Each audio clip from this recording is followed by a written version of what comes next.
Today we're going to talk about finding a length of a leg. This is the next part of the tangent ratio that we talked about in 9.4. So let's do, my goal is to get through 4 through 9, and you're going to find that these really are not difficult concepts. It's just making sure that you have them lined up correctly. So for number 4, we have the setup here as tan and then 10%, because that is what the angle amount is, equals opposite over adjacent. So when we set this up, we know we're going to have tan 10%, because that's what our measurement is over here, equals 5 over x. Okay, so if we're trying to solve for x, we have to do a little bit of finagling. We know that we're going to multiply x over here first.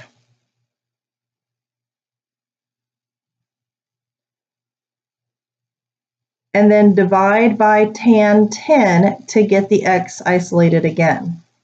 So that becomes 5 over tan 10. So putting this into your calculator is going to be the next thing that we need to make sure that you understand. So let's look at this here. So everybody, hopefully you get your calculators out. This is a Texas Instrument. Same thing you guys have in the classroom. And here we go. Let me turn off the light because it looks like it's going to glare. Hopefully it's not too dark though. We'll have to just go with it and see. So to do this, what we're going to do is say this is 5 divided by parenthesis tan 10 parenthesis, and then we hit equal. And that is going to give me 28.3564091. Well, for the homework, you only need to go out to the nearest hundredth. So it's 28.36. So over here we have 28.36. And that is what your x value is across. So what that tells you is you probably had a square root there. And since we're dealing with tan and cosine and all those, you are not going to be running into radicals. Actually, it's going to get rid of the radical for you. That's kind of what this does. So let's do another one. Let's say that we have, let me turn the light back on. Let's say for number 5, it gives us the image of this. And this right here is my angle. This is x. This over here is 64 degrees, and this is 13. So what I'm missing is one of the legs again. So the setup for this is a little different. This time, we have this angle opening up over here. So I am missing its opposite. So this time we are going to have tan 64 equals x over our adjacent, which is 13. So keep in mind that this one's different because the angle they give you, its opposite that it has is the x. Okay, so it's not the adjacent that's missing, but the opposite that's missing. So when we put this together, this is going to end up being tan times 64. And then to clear this out, we're going to multiply this by 13. Equals x. Now remember, tan 64 has to be put into your calculator first. So in your calculator, let's see if we can make this work a little better than last time. We are going to have tan 64 into parenthesis times 13. And what we get here is 26.65. So 26.65 is what x equals. And once again, keep in mind, sine, cosine, and tangent actually get rid of radicals. That is the whole point of this. That's why we have decimals. Now let's look at number 6. Number 6 is just continuing the same thought process. So in this particular one, I have it set up like this. So this is 24, this is X, and this is 31. Now remember, this is my opposite, so I'm missing the, in this case, remember, we are missing the adjacent. So we start off with tan 31 equals, we have the opposite is 24, and the adjacent is going to be X. Now we're going to do basically what we did in number 5. I'm going to take and multiply over the X first. Let me kind of put a box around this and put the X out front, equals 24. And then we know to get rid of it, we're going to divide. So X is going to equal 24 over tan 31. Now, when you put that into your calculator, so 24 divided by parenthesis tan 31, and make sure when you close that first parenthesis, make sure you close the second parenthesis. So if you put a parenthesis in front of tan to make sure it all stays in the denominator, make sure that you put a second parenthesis at the end of the 31 to close off that first parenthesis. So for this one, X is going to end up equaling 39.9. All right, now let's get into some story problems. So for number 7, let's kind of just sketch what it's talking about. I think that's going to help us understand the problem better. So I'm going to make something that looks like number 6, basically, right angle. It says E was the 90 degree, which is the right angle. And C and D I just put kind of somewhere because we are banking on the idea that C and D are going to be there. So if I say C is 4/3. So it gives me C is 4/3. That means that the opposite has to be the 4 and the adjacent has to be the 3. Well, remember when we're talking about tan with the D side, that would mean that I have the reciprocal. So the D would be the 3/4. So when you're working these problems, remember, if you have it set up as one being the adjacent and the other being the opposite, to do the other acute angle, then you just reciprocate those two. All right, so that is almost done. So we got the story problems on the back. So let's talk about the river one, number 8 there.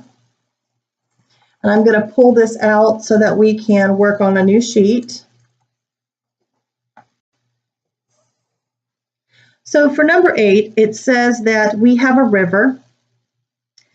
And we know that this across here is going to be 100 feet, and that the angle C is going to end up being 40 degrees.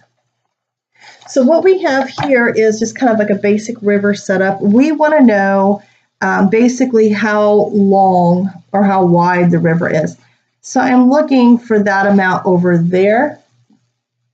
So to do this, we're going to use the setup as the missing. We have the one part of it, but we don't have the other. So we set this up. We have tan, parenthesis 40, equals. Now, the length is that they walk down, so C to be 40. So we want to know what the measure of the angle was this point at 40 degrees. So we're going to have X over 100. Now, even I thought this felt contradictory, but no matter how I tried to work this, this was the only way that made sense to me to get the answer that I'm looking for. So if we put it in this way, what we have is tan times 40 times 100 should equal my X. So let's put this into my calculator and make sure this makes sense for everybody. So we have 100 times tan 40. Once again, don't forget the second group. So this time, X is going to equal 83.91. Okay, that's how many feet that we're going to have. Now, let's do the other part. So they're talking about erosion, using the erosion part of it. So the second part is after a year later, they came back and tried it again. And this time, instead of 40 degrees, they got 51 degrees. So this time we're going to start off with tan, and we're going to put 51 in, keeping the same setup. It's still 100 feet because we're trying to see how much erosion occurred between the banks. So the degree is going to change, but not the distance in which we calculate it.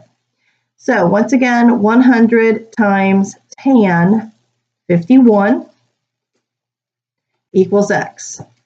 So when I put this in, you're going to get something that you're not expecting because we're asking a different question than what you're going to get.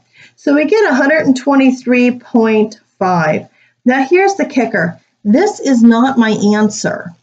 This is how much expansion happened. So what we have to do is we have to take and subtract it. So for the Part B's answer, it's going to be 123.5 minus 83.91. And when we do that, we are going to end up with 39.6.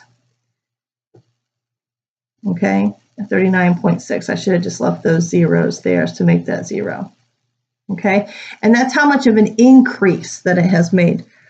All right, so it's how many feet of increase. So we're going to say feet of increase. It looks like my marker is wanting to give out on me here. All right, last one, and we are done with this segment. So number 9. Number 9 is talking about a kite and a little boy flying a kite. So we know typical kids flying a kite. Here's what it would look like. This is an 18 degree. Let me switch up pens here. I apologize for that. This right here is an 18 degree. Okay. We know that it is 300 feet out before we hit the height straight up. So there's my X. So this is going to end up being, once again, your tan. 18 equals the opposite, we do not know. So opposite is X over my amount that we do know, which is 300. So this is going to be tan times 18, or tan 18 times 300. So for X, X is going to end up equaling 97.5 feet in the air, is where the kite is. Okay, so the maximum height of the kite is going to be that. That concludes the 9.4 lesson. Do the best you can on the homework. Remember, you're going to need paper and pencil for this because you're going to have to draw the image. And then from there, you're going to need to label. So be very careful about your labeling because that really will make the difference in your assignment. Good luck.